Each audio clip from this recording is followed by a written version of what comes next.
That may be the greatest catch I've ever seen in my life. Okay, my dudes, I am so excited to get this video out here because I think there's been a lot of information that's been put out that isn't correct.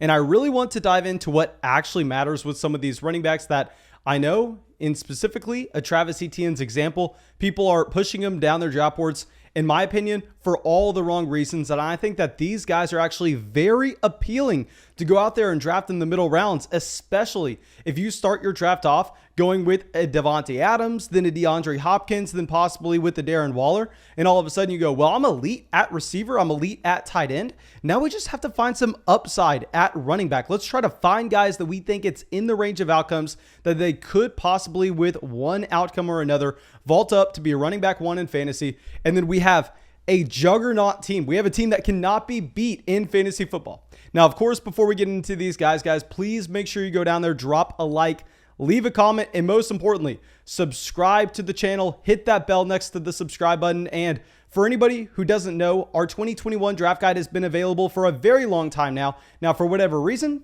people haven't necessarily figured out this glitch that I'm about to tell you about. So if you go to Underdog Fantasy, which is, in my opinion, the best fantasy platform to draft on this season, we've been drafting there every single night with our live streams.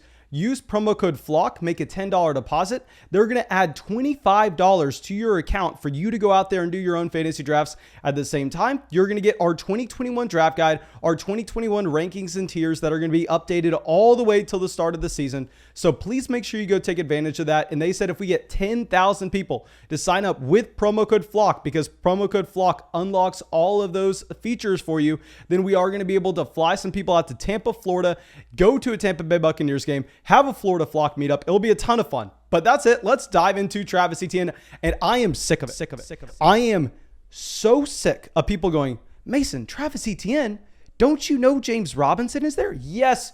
Oh, yes. You think that I spend 18 hours a day fantasy football only exclusively on my mind, and I don't know that James Robinson is there? But what we need to focus in on is not what happened in the first week of the preseason. What we need to focus in on is not what may happen in week 2 of the preseason. We need to focus in on what has historically happened over the past decade with running backs that look like Travis Etienne. Because what is more reliable, guys?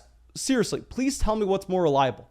Is it more reliable to just go and listen to what a new coach says in a press conference? Or is it more reliable to go and look at what happens in one drive of football? Or is it more reliable to go through and actually look at hardcore statistics, things that directly translate over to the NFL and success and usage in their rookie seasons, and look historically at what it has meant for players that fit certain molds and what we can expect their rookie seasons? So I know it's a very easy talking point. I know for a lot of people, it's easy to say, Mason, James Robinson was good last year. James Robinson came out and yes, he was great in the role that they needed him to play.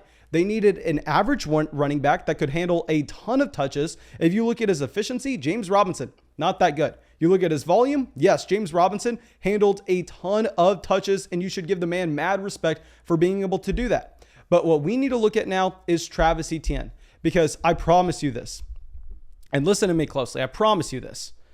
If Urban Meyer wanted to go out there and he wanted to roll into 2021 with James Robinson as his feature down running back, while yes, it's cute to say in a press conference, and while you should pay those veteran players the respect that they deserve by saying that is the plan, just like we're hearing right now in Denver with people going out and talking up about Melvin Gordon, he would not have spent a first-round draft pick on Travis Etienne. He would have not gone out of his way to sign Carlos Hyde. So if you really are this massive James Robinson truther and you really think that James Robinson is the #1 running back to have currently in Jacksonville, I think you were just on the wrong side of the fence. And a big thing that I want to start looking at is I think that we have a strong divide in fantasy football. I think there are the people who do this very often and know the correct things to look at, and they put a lot of money on the line.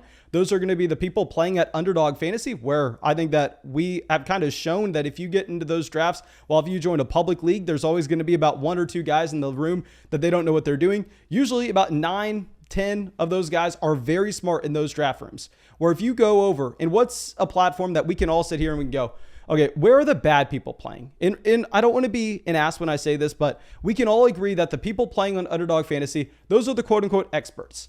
But if you go over to ESPN, and I know there are a lot of good people that play on ESPN. Okay, I know there are a lot of good people, but we can all agree that also the kids in middle school, the kids in high school, where are they playing? They're not playing on Underdog Fantasy where you have to be 18 years old, where every league has a buy-in, where there are $1 million on top. No, that's not where the 16-year-old kids are playing. Where the 16-year-old kids are playing, which no offense if you're a 16-year-old kid, but I don't necessarily think that you're as knowledgeable as everybody else. I think that really we want to say that the drafters on Underdog Fantasy are better than the drafters on the regular ESPN ADP. And what's really funny is if you look at Travis Etienne right now on Underdog Fantasy, he is actually going at pick 54 as the 21st running back off the board. And if you look at ESPN right now, he is going off the board with the 74th pick overall. The 74th pick. You can get Travis Etienne in the 7th round. And let's look at Travis Etienne. Let's look at the prospect that he is, okay? So you look at Etienne right now. Let's pull up some boxes. So this is a running back that ran a 4.45 40-yard dash at his pro day. We were never questioning his size. We knew that he was a track star in high school. This was going to be someone that always crushed the 40-yard dash at his pro day. You look at his size. He actually had a 5'10", 215 frame that he weighed in at his pro day. Now, that was the concern because with Travis Etienne at Clemson, we knew he was fast. We knew he could catch the ball, but we needed to know that he was big enough to handle a feature down role if he was ever called to do so. So he checks that one box. And then he goes out there and we see him his senior season at Clemson. 5 targets a game. That never happens at the running back position. Literally never. Travis Etienne, he was an elite receiver. He was a very fast prospect. He had the adequate size and he gets drafted in the 1st round. Now, if you've used promo code FLOCK on Underdog Fantasy, you got our 2021 Dynasty Rookie Draft Guide, where we go 100 plus pages, diving in depth with historical analysis based on numbers on what boxes are important to evaluate running backs coming into the NFL. And we have shown with graphs, with all the numbers, we've laid it out and just spoke through it, that those are the 4 boxes that you need to see with these prospects coming into the NFL. So now what we need to do is we need to look at the boxes that he checks and we need to see what other running backs check these same boxes over the past decade. Okay, so Travis Etienne, the boxes we're looking at, he was a 1st round pick. He had a 30.0 BMI. BMI is very important to make sure your running back can handle a workload. He ran a 4.45 40-yard dash. Now, I'm not going to hold every running back to that standard because that's pretty high. That would be very aggressive. And I want to kind of expand the sample size that we're looking at. So we're only going to make the minimum threshold a 4.55 40-yard dash. So we're going to add a 1/10 of a second on there for anybody else to get in the sample. And then also he had an 8.5% team college target share, which that's the baseline that we actually drew for someone to be able to develop as a passing down running back in the NFL based on the historical research that we laid out in that draft guide. And if we go over the past 10 years, there have been 8 running backs that have checked all of these boxes. And what's great is we know where they all finished in fantasy. So Travis Etienne is the one guy that we have not had his finish yet. That's the guy we're trying to predict.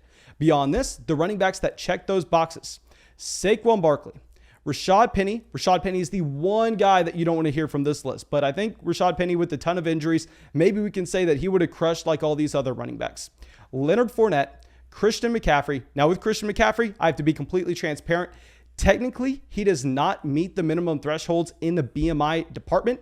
Technically, his BMI at the time of his NFL Combine in 2017, his weight wasn't necessarily there, but we know before his first season in the NFL, this is someone that jacked on and put on so much weight. I mean, Thomas, the editor, man, throw up a picture of Christian McCaffrey's arms. Everybody can see that he clearly meets that BMI threshold, even though his weight at the Combine doesn't necessarily show so. Then Ezekiel Elliott, Todd Gurley, Trent Richardson. Out of the past decade, those are all the running backs that have checked those boxes. And if we go through, if we look at where those running backs finished, their rookie seasons, keep in mind, I'm not pulling their best year because we're trying to predict what Travis Etienne does as a rookie right now. Saquon Barkley was the running back 4 on a points per game basis. Leonard Fournette, the running back 7. Christian McCaffrey, the running back 13. Ezekiel Elliott, the running back 3. Todd Gurley, the running back 4. Trent Richardson, the running back 5. Top five finish, top 5 finish, top 5 finish, top 5 finish. I'm not sitting here saying that Travis Etienne is going to be in the top 5 because I can guarantee you, yes, y'all are correct. James Robinson's going to have a role on this offense. James Robinson going to be very similar to what Jamal Williams has been in Green Bay for an Aaron Jones, what Latavius Murray has been in New Orleans for an Alvin Kamara. So you are correct. I wouldn't even be surprised if James Robinson out-touches a player like Travis Etienne this upcoming year. But we have to understand a couple things with Travis Etienne. While yes, he's not going to get as many touches, or he possibly could. I'm just throwing y'all a bone here. But maybe he doesn't get as many touches as James Robinson. The touches he is getting the targets out of the backfield, the usage in the red zone, which we've already talked so much about being the most valuable thing that you can find in a running back in fantasy.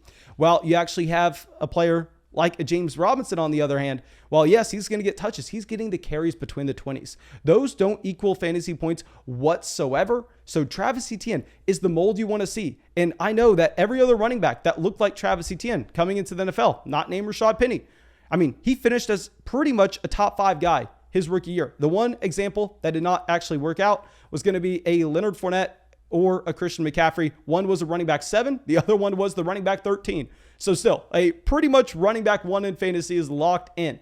Now, I'm not going to say that's the case with a Travis Etienne, but what I am going to say is I'm going to say this is a running back that in ESPN leagues right now, where people really, in my opinion, don't know what they're doing. He's being drafted in the 7th round as the running back 24.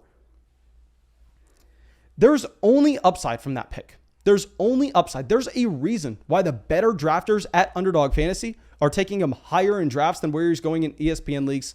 So go out there, draft a Travis Etienne, please. I am begging you. So now our next guy, let's go to A.J. Dillon. Someone y'all know we've been hyping up for a very long time now. Now with A.J. Dillon, I'll say it's almost the exact opposite. He's playing with a clone of Travis Etienne in Aaron Jones in Green Bay. But with an A.J. Dillon here, I mean, the price is literally nothing. If we go over to underdog drafts, where underdog drafts, they're pretty damn smart. I will say that. Those drafts are going to be harder to win. We actually have him as the running back 33 off the board, and he's going inside the top 100 picks. His ADP is 95 overall. Where you go over to ESPN leagues, now this is where you want to be targeting him because you can get him in the 11th, 12th round in a 12-man format. He's going as the running back 37. So technically a high-end running back 4. And he's going at pick 132 overall. There's a reason that the underdog drafters are on to A.J. Dillon. I will tell you that. And it's because if you pull up the A.J. Dillon profile, I mean, this is a running back that ran a 4.53 40-yard dash. And I know that's not that impressive. That's not even as fast as Travis Etienne. But wait until I tell you this next thing. A.J. Dillon, unsure if you have heard, he is 6 foot, 247 pounds. Now, that size should remind you of something. There's one other running back in the NFL with that same exact weight. Now, I will say he's a little taller, so he's not as stocky as an A.J. Dillon, not as big of a man as an A.J. Dillon, but he's still okay. I mean, I guess he's still big on his own right. His name's Derrick Henry. Not sure if y'all have heard of him, but Derrick Henry, a pretty big human himself. He's pretty good at kind of running over defenders, especially if they're on the Jags. Well, he's almost as big as an A.J. Dillon. He actually weighs the same, just a little taller. So he's a little slender if you look at it. And he's actually almost as fast as A.J. Dillon as well. Now, obviously I'm teasing. They're literally almost the exact same speed. He ran a 4.54 40-yard dash where A.J. Dillon was just right up there, pretty much the exact same. Now, I'll say you can come out here and you can make the argument, well, Mason, there's a difference between on-the-field speed and 40-yard dash. Yes, I would probably agree with you. If you get both these players on the field, you give them the ball in their hands and you go, hey, run the fast line. Let's see who can get to the end zone first. I bet you probably Derrick Henry. But my point here is A.J. Dillon not that far behind. And this isn't necessarily me coming out here saying, oh, A.J. Dillon, he's going to come out. He's going to steal this job from Aaron Jones. He's going to be the starting running back you want in Green Bay. He is going to be the next Derrick Henry. I'm not saying that whatsoever. We're looking at a pick that's going in the 11th round that's going to be at the end of your bench, and I'm trying to identify some upside. So here with an A.J. Dillon, the upside case is clearly there, and we've actually had a game where A.J. Dillon was featured because Aaron Jones and Jamal Williams were a little banged up. And here you actually had 1 week where he had 21 carries, 129 yards. He had 2 touchdowns and a reception as well. I mean, just a massive blow-up game. And that's the upside case if anything occurs to an Aaron Jones this year. But what makes A.J. Dillon a little different than pure handcuff running back, someone we'll get to in 1 second, is that A.J. Dillon is actually more than a handcuff. A.J. Dillon is actually someone that you can start on a week-to-week basis if you are desperate for a running back too, because we look into the role that he's stepping into. he's not taking touches away from Aaron Jones. I'll say that. Maybe he gets some usage at the goal line, and I think we have to be a little worried that Aaron Jones could lose some goal line touches to an A.J. Dillon. But anyway, he's going to take that Jamal Williams role. Jamal Williams going over to Detroit. And here with Jamal Williams, I mean, he's leaving behind 8.5 carries a game, 2.5 targets, 49 total yards a game. So A.J. Dillon, in my opinion, a clear running back that you need to be going out there because he has a floor that you can potentially use every single week. And he also has a ceiling that can break fantasy football. Okay, so now let's get to our third running back. We'll make this our last guy.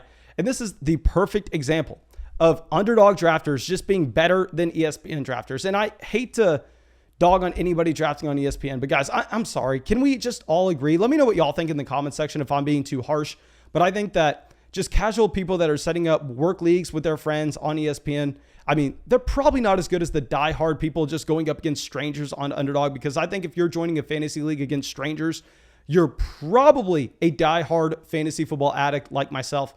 But anyway, with a player like Tony Pollard here, this is clearly the case of a pure handcuff running back that could have an explosion if anything were to occur to an Ezekiel Elliott.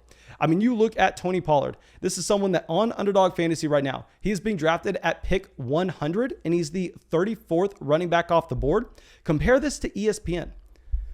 ESPN currently in those work leagues and those high school leagues, whatever they are, okay, he's actually the running back 46 off the board, and he's going at pick 163. He's going 5 rounds after where he is on Underdog Fantasy in ESPN leagues. And if you pull up Tony Pollard right now, this is someone that is a fantastic receiving running back. I mean, you actually go through, you look at what he had in that one blow-up game where Ezekiel Elliott missed. And I know a lot of people want to say, well, Mason, I mean, it was only one game. Yes, it was only one game. But at the end of the day, if you're playing in an ESPN league, you're going to be able to get this player as the last player on your bench. Here he goes out, 12 carries, not impressive. What's impressive?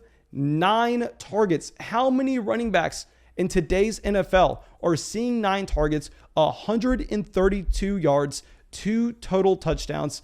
I mean, just a smash performance from Tony Pollard here. And what's crazy about Ezekiel Elliott is he's currently second in the NFL in active touches, only behind Mark Ingram. So clearly, I mean, that's a player that you don't necessarily want to assume is going to be healthy the entire season. So I think that Tony Pollard here is someone that we can be looking at going, well, he could break your fantasy football league. I think all 3 running backs on this list could literally break fantasy football this season.